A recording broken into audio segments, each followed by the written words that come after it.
मैं आपको commander 1 sector के तौर पे जो मेरे सेक्टर ने ऑपरेशन किया है चीनीगाम के बारे में आपको बताऊंगा। लेकिन इससे पहले कि मैं आपको चीनीगाम ऑपरेशन के बारे में बताऊं, आप सबको इस बात का पता है कि वहाँ हमारा एक बहादुर सिपाही प्रभाकर प्रवीण, जिन्होंने टेररिस्ट के साथ मुठभेड़ में अदम्य साहस का परिचय दिया और उन्होंने देश के लिए अपना सर्वोच्च बलिदान दिया। तो मैं आप सब की तरफ से और देश की तरफ से उनको श्रद्धांजलि अर्पित करता हूँ। जहाँ तक ऑपरेशन की बात है, डीआईजी साहब ने भी कवर किया। हमें इस इलाके में मूवमेंट की खबर काफ़ी दिनों से आ रही थी और हमने अपने सारे एजेंसीज़ के साथ और आर्मी ने अपने सर्वेलेंस डिवाइसेस और सोर्सेज की मदद से पूरे एरिया पे निगरानी रखी थी।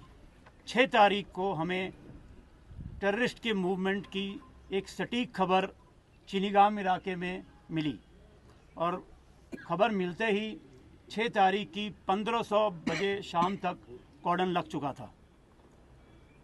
1600 बजे हमारे एक जवान ने 4 लोगों की फेरन में मूवमेंट देखी। इतनी गर्मी के समय में फेरन में मूवमेंट सस्पिशियस था और ये लगते ही हमने उन लोगों को चैलेंज किया और चैलेंज करते ही उन्होंने भारी फायरिंग शुरू कर दी, जिनमें उन्होंने AK-47 और हैंड ग्रेनेड का इस्तेमाल किया। इस फायरिंग का हमारे पार्टीज ने बखूबी उसका जवाब दिया, जिसके इसी एक्सचेंज ऑफ फायर में हमने अपने बहादुर सिपाही को भी खोया। 24 घंटे चले इस ऑपरेशन में 4 टेररिस्ट मारे गए। इन टेररिस्ट का नाम आपको डीआईजी साहब पहले ही बता चुके हैं। इनमें यावर डार, जाहिद डार, शकील वानी और ताहिद राठर शामिल है। ये ऑपरेशन कंक्लूड करने के बाद सर्च के दौरान हमें तकरीबन 6 kg की एक आईडी भी मिली, जिसे कोलैटरल डैमेज को ध्यान में रखते हुए तत्कालीन तौर पे इन सिटू वहीं बर्बाद कर दिया गया।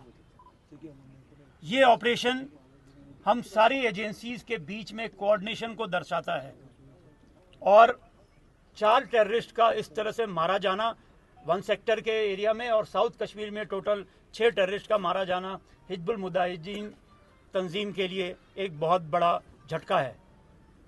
मैं सारी एजेंसीज का और कश्मीर के अवाम का उनकी सहयोग के लिए हमेशा शुक्रगुजार हूं और आशा करूं।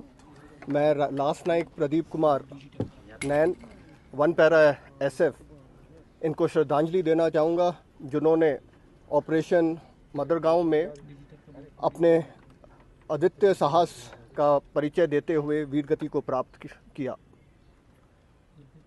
पिछले 2 महीने से भारतीय सेना और जम्मू एंड कश्मीर पुलिस साथ मिलके HM का इस ग्रुप को ट्रैक कर रही थी, जो कि शोपियां और कुलगांव के बॉर्डर पे हरकत करता था। हमें एक बड़ी सफलता तब मिली जब 6 जुलाई की सुबह खबर आई कि ये टेररिस्ट ग्रुप मदरगांव गांव के अंदर एक घर में बैठे हैं। इसके पश्चात तुरंत भारतीय सेना की 9वीं राष्ट्रीय rifle, 1 para SF, 7 para SF, Jammu and Kashmir police और 118 CRPF बटालियन की टुकड़ियों ने एक साथ मडरगांव में जॉइंट ऑपरेशन लॉन्च किया। ये ऑपरेशन के दौरान हमारे ट्रूप्स ने बहुत ही तेज़ी और होशियारी से सरप्राइज़ हासिल करते हुए जो टारगेट हाउस था उसको घेरे में ले लिया और इसके बाद टेररिस्ट के पास भागने का कोई गुंजाइश नहीं बची। इसके बाद जितने भी सिविलियंस उस इलाके में थे उनको सेफ्टी से इवैक्यूएट किया गया और सुरक्षित स्थान पे ले जाया गया और तकरीबन 1300 आस पे जब हमारे जवान इस मकान में तलाशी ले रहे थे तो मकान के अंदर बने एक हाइड आउट के अंदर से टेररिस्ट ने अंधाधुंध फायरिंग शुरू कर दी। फायरिंग का जवाब दिया गया और टेररिस्ट को वहीं पिन डाउन कर दिया गया और उनको किसी भी तरीके से भाग निकलने की कोई चांस नहीं मिला।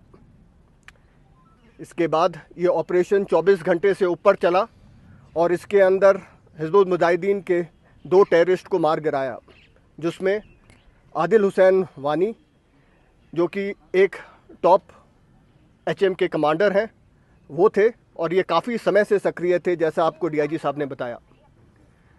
इन्होंने कई सारी आतंकी घटनाओं को भी अंजाम दिया हुआ था। ये ऑपरेशन जो इन दोनों टेररिस्ट से और जो हाइड में हमें भारी मात्रा में सामान मिला, असला बारूद, ये एक हिजबुल मुजाहिदीन के लिए बहुत बड़ा झटका है। जैसा कमांडर 1 सेक्टर ने भी बताया कि 2 ऑपरेशन में 6 हिजबुल मुजाहिदीन के टेररिस्ट मारे जाना, ये एक उनके लिए और ख़ासकर उनकी ऊपर की लीडरशिप ख़त्म होना, ये एक बहुत बड़ा झटका है, जिससे मेरे को लगता नहीं है कि हिजबुल मुजाहिदीन ग्रुप काफ़ी समय तक इससे उभर पाएगा। लेकिन इस ऑपरेशन का श्रेय मैं कश्मीर की जनता और ख़ासकर कुलगांव की जनता को देना चाहूँगा, जिन्होंने ना सिर्फ हमें